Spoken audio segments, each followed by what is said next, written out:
महागणपतिं मनसा स्मरामि महागणपतिं మనసా స్మరామి.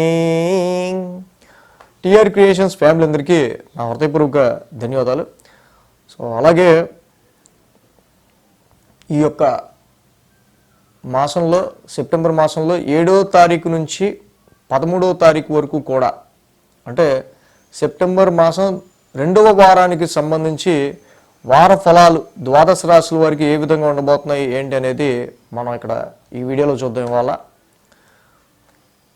సో ఇక్కడ ఈ సెప్టెంబర్ మాసంలో ఈ 2వ వారం మనం మేజర్గా చూసినట్టయితే మొదటి వారం ఎలా ఉందో ప్లానటరీ ట్రాన్సిట్, సో గ్రహాల యొక్క గోచారం సేమ్ అలాగే ఉంది, ఎక్కడ మార్పు లేదు. ఇక్కడ మనకి చూస్తే మిథునంలో గురువుగారి యొక్క సంచారం, కర్కాటకంలో శుక్రుడి యొక్క సంచారం, రవి స్వక్షేత్రం సింహరాశిలో బుధుడితో కలిసి కేతువుతో కలిసి సంచారంలో ఉన్నారు.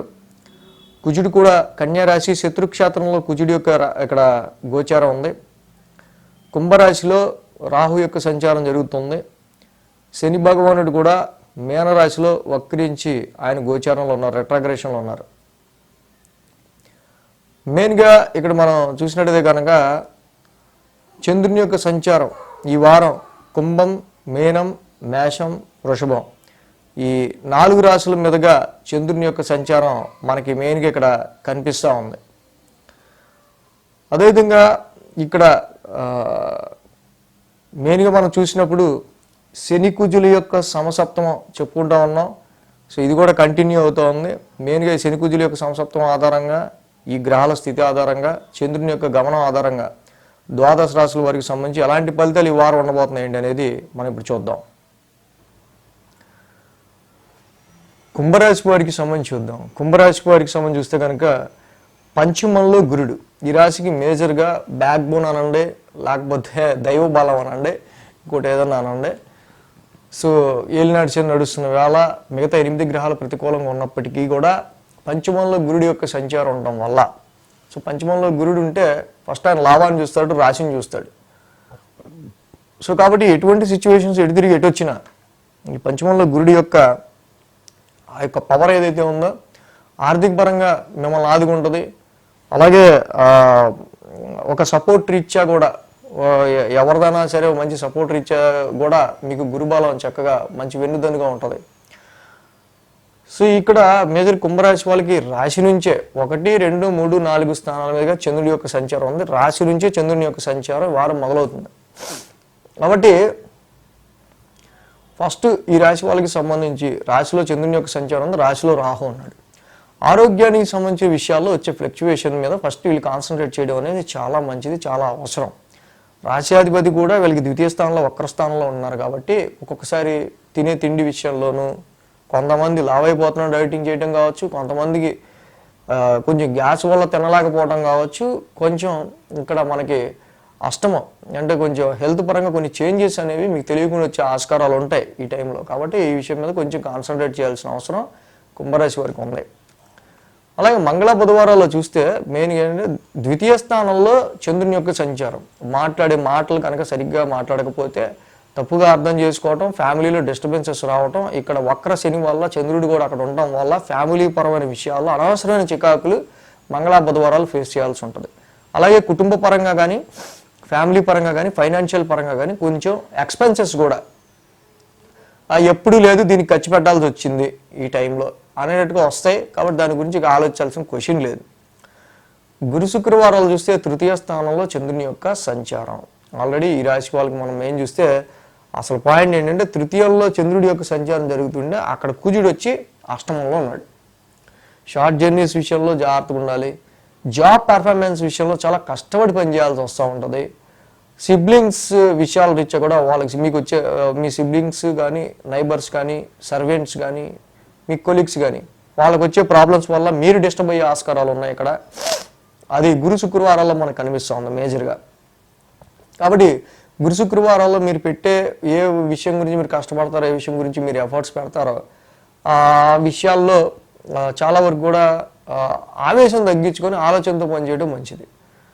సో ఇక్కడ ఎప్పుడైతే అష్టమ స్థానంలో ఈ యొక్క తృతీయాధిపతి ఉన్నాడో షార్ట్ జర్నీస్లో కానీ, ప్రయాణాల్లో కానీ వేటి విషయంలో అయినా కొంచెం ర్యాష్నెస్, మైండ్ ఎక్కడో పెట్టి పని చేయటం ఇలాంటివి చేయకుండా ఉండటం మంచిది.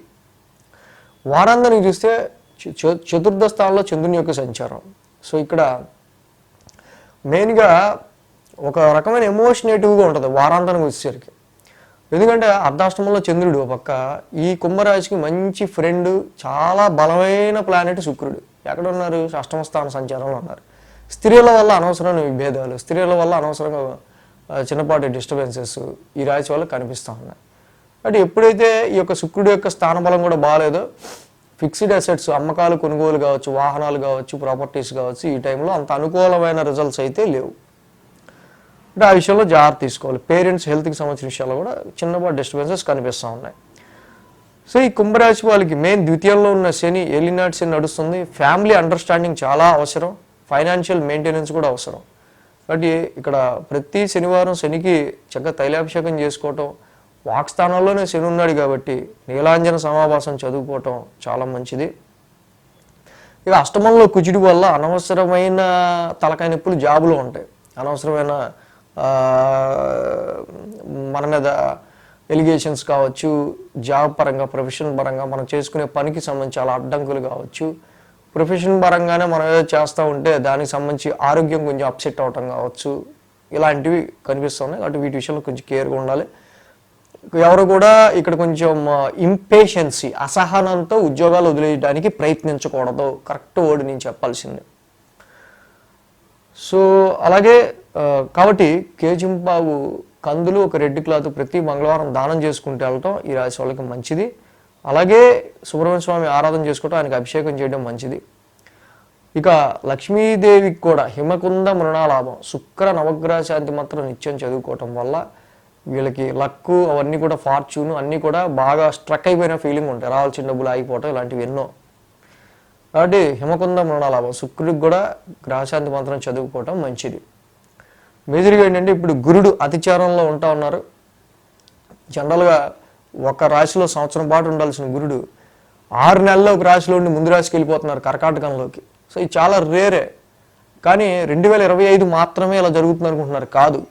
ఇక్కడ నుంచి 8 సంవత్సరాలు కంటిన్యూగా గురుడు అతిచారంలో ఉండబోతున్నారు. ఇది చాలా వెరీ వెరీ రేర్ ట్రాన్సిట్. ఇది చాలా రేర్ ట్రాన్సిట్. కొన్ని వందల సంవత్సరాల తర్వాత జరిగే ట్రాన్సిట్ ఇది. కంటిన్యూగా 8 సంవత్సరాలు గురుడు అతిచారంలో ఉండడం అనేది అసలు అది చాలా వరకు జూపిటర్ అన్నిటికీ కారకుడు. సో దానికి సంబంధించిన వెరీ రేర్ వీడియోని మనం ఫస్ట్ టైం మన టీఆర్ క్రియేషన్స్ చేయడం జరిగింది, ఈ ట్రాన్సిట్ రీసెర్చ్ ఓరియంటెడ్గా. సో కాబట్టి ఆ వీడియో కూడా చూడొచ్చు. ఈ వీడియో కనుక మీకు నచ్చినట్లయితే లైక్ చేయండి, షేర్ చేయండి. మరిన్ని అప్డేట్స్ కోసం సబ్స్క్రైబ్ చేయడం మాత్రం మర్చిపోకండి.